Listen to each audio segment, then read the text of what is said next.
De l'horreur, de la tristesse et une immense colère. Voilà ce que ressent ce responsable de réserve animalière des environs de Johannesburg. En 3 semaines, c'est le 2e rhinocéros qu'il retrouve mort et mutilé. Les braconniers qui ont tué cette femelle ont prélevé les yeux et la queue pour les revendre au marché local de la sorcellerie.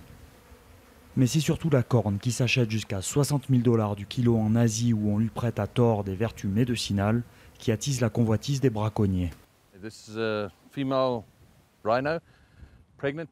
Voici une femelle enceinte de 23 ans. Samedi dernier, elle a été tuée. Vous pouvez voir ici l'impact de la balle. La balle a traversé le corps, ce qui veut dire que c'est un gros calibre qui a tiré. Ils ont retiré ses yeux, comme vous pouvez le voir ici. Ils ont coupé sa queue. Et tout ça pour 2 kilos de cornes qui ne valent absolument rien. Ça ne vaut pas plus que vos ongles ou vos cheveux, parce que c'est de la kératine.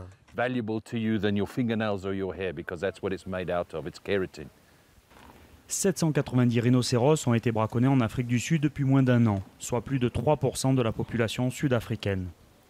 Pour protéger leurs bêtes, les propriétaires ont embauché des gardes, floutés ici pour raison de sécurité, car ils sont aussi la cible d'attaques. Ils surveillent les animaux 24 heures sur 24 avec instruction de tirer pour tuer.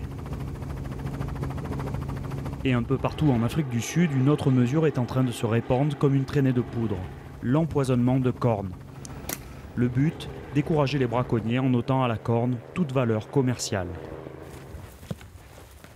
Après avoir tiré sur l'animal une fléchette anesthésiante, le vétérinaire attend que le sédatif fasse son effet et que l'animal soit immobilisé, c'est-à-dire paralysé mais conscient.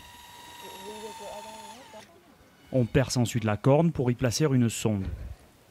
Grâce à cette sonde, on peut y injecter un mélange composé d'un colorant indélébile, similaire à ceux utilisés pour le transport de fonds, associé à un antiparasite puissant.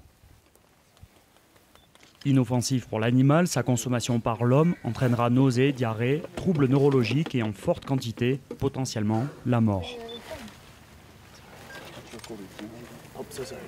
En moins d'une demi-heure, l'intérieur de la corne est entièrement imprégné de poison coloré. C'est donc une matière de corps naturelle qui n'a pas encore été traitée et c'est à ça que la corne ressemble une fois qu'elle a été traitée. Si vous achetez une corne et c'est ce genre de couleur, vous savez qu'il a été falsifié et que c'est dangereux pour l'être humain. Donc, au lieu de 60 000 $ le kilo, eh ben vous avez 0. Une fois l'intervention terminée, l'animal est réveillé, indemne mais groggy, et affublé d'une corne entourée de scotch et peinte en rouge pour avertir les braconniers. C'est un peu triste, mais je suis content de savoir qu'elle devrait être plus en sécurité maintenant. Déjà 230 rhinocéros ont subi un traitement de corne en Afrique du Sud.